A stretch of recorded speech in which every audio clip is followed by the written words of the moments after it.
Yo, you see me? This is me, Ufong. My Turkish name is Rifat. My real name is Rifat. Actually, I have two names, Uğur, Rifat. The middle name is Rifat. My family name is Karlova. Taiwanese people call me Ufong. The first thing, why do I love Taiwan? Dear friends, always Taiwanese people, you always ask me, Ufong, where's my Taiwan? Why do you love Taiwan? Actually, loving Taiwan is not the thing. Loving Taiwan is not the thing that I just always say that, okay, I love Taiwan, I love Taiwan. Actually, this is a process. I want to say one thing.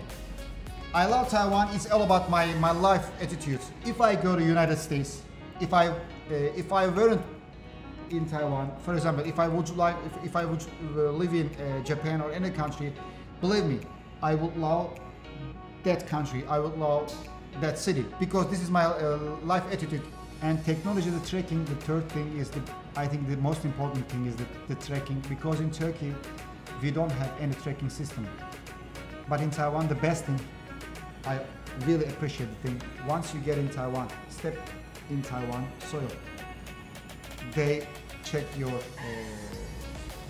temperature, they check your movement. And then whenever you go in Taiwan to restaurants, you go to 7-Eleven, you go to other family marts, the convenience stores, you have to use your phone and you have to scan. That means that wherever you go, you are leaving your trace behind you. But in Taiwan, wherever you go, you have to leave your trace, you have to leave your information. And if you got the virus, the government can find you and they can find the people next to you. This is a very important thing. Otherwise, you cannot control this virus. This is the most important thing. The last thing is also very important, transparent information. Taiwan is holding press conference every day. That's why Taiwanese health workers, Taiwanese government workers, they are working very hard to share the transparent information with the people. So people can get the information, they know how many people get infected today, they know where are the people, for example, which city, how many cases, so which cities are better, which cities are safer. So we know where we go, we know how we handle the things. Is the life after Corona pandemic and the new world. I always share my experience through my fan page, through my Facebook and always share with my fans, with my followers. The first thing in Taiwan, you have to know about the world. You have to build a very broad global knowledge. This is the first thing, very, very important. Please keep it in mind. Because if you don't know about the world, you never catch the world. You have to read every day, maybe 20 or 30 minutes at minimum. You can read some 10 minutes, 20 minutes, or maybe if you have time, you can read more about international media. This is very important. And please don't forget, you have to have some unique value. You have to create your value. What is your value? Maybe your language skills, maybe your communication skills, maybe your computer skills, maybe your clothing, maybe your ideas, maybe your style of way of talking. You have to have some unique skills. Otherwise, in this world, in the modern world, as you know, the rivalry is very tough. So you have to have some unique talent, unique value. Otherwise, you will lose your strength, and then you will lose your position. Good language skills, as I mentioned a couple of seconds ago, very important. You don't have to speak perfect English. You don't have to speak like American people, but the thing is, you have to communicate with people.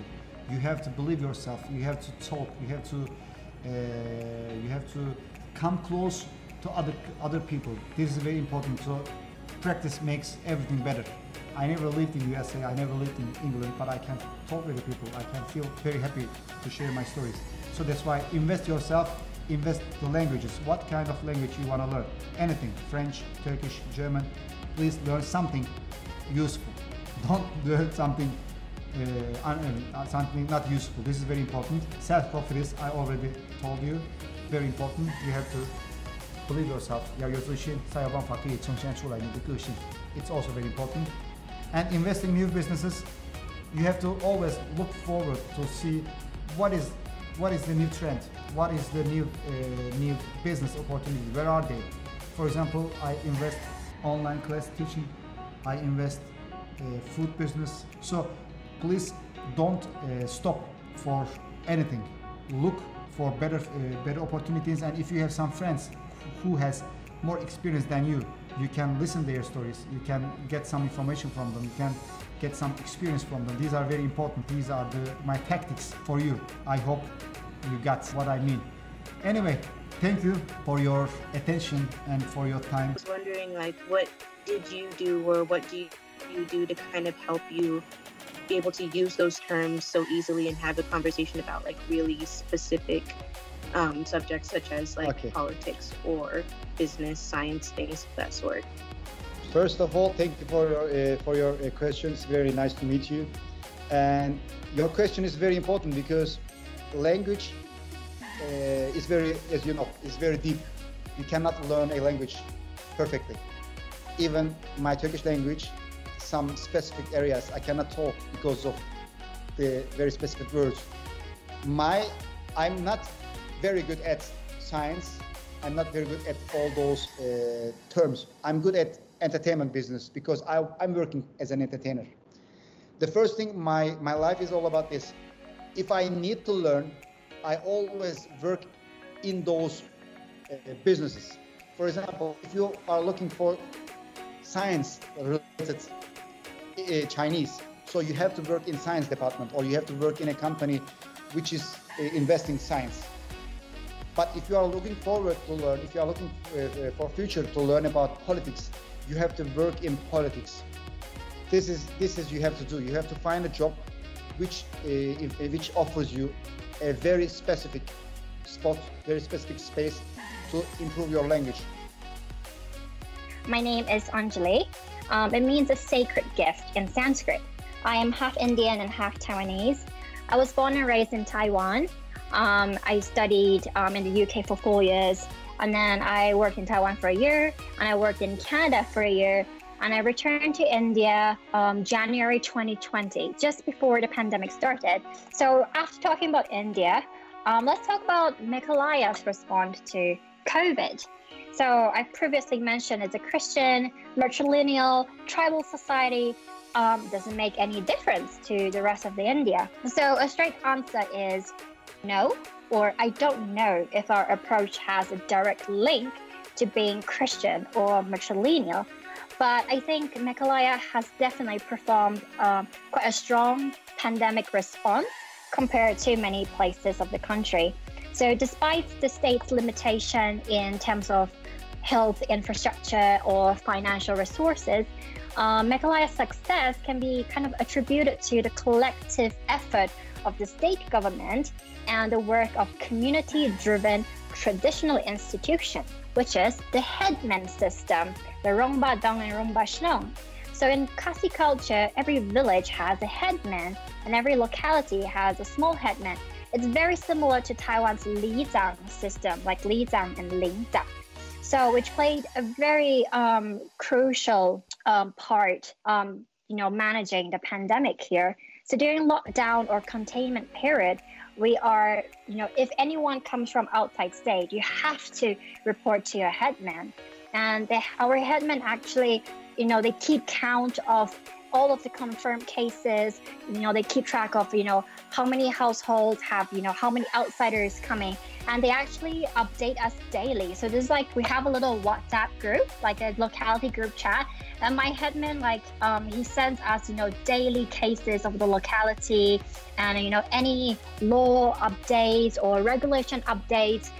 Because it's changing so fast that, he just sends it to the group like every day. I love my headman. He does a really good job. So it's really easy for us to actually track what's happening in the state, or, what's happening, what we should do. And especially now, half lockdown, half opening up. Every Monday, Wednesday, Friday, this shop opens. It's very difficult to keep track, but the headman kind of updates what happens on our WhatsApp group chat daily or whenever it's required.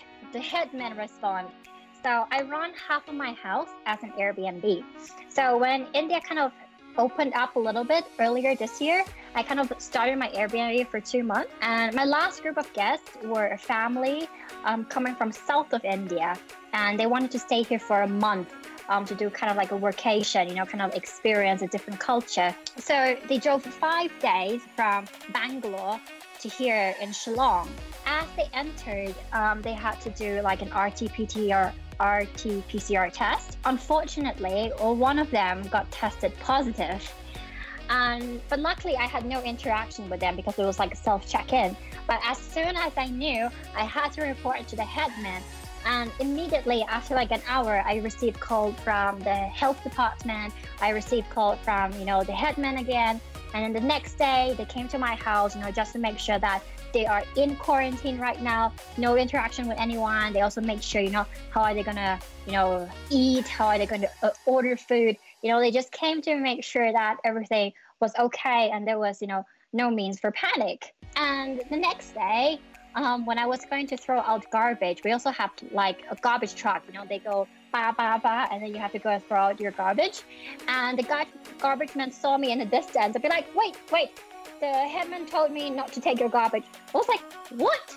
And he was like, the headman already told me that there was a positive case in your compound, so I'm not allowed to take your garbage for 10 days. I was like, wow, the headman acts fast.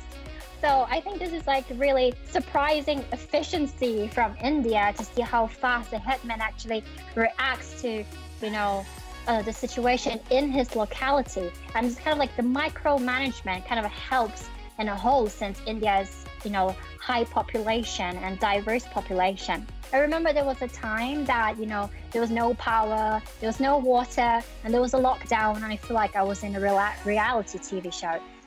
So it kind of goes to a next topic, you know, how to keep your sanity during long periods of lockdown. I think we all know, like, you know, find some activity for yourself, you know, kind of creating a self-dialogue for yourself and, you know, creating more interest. Like for me, you know, gardening, kind of starting to learn, you know, how to play jazz piano.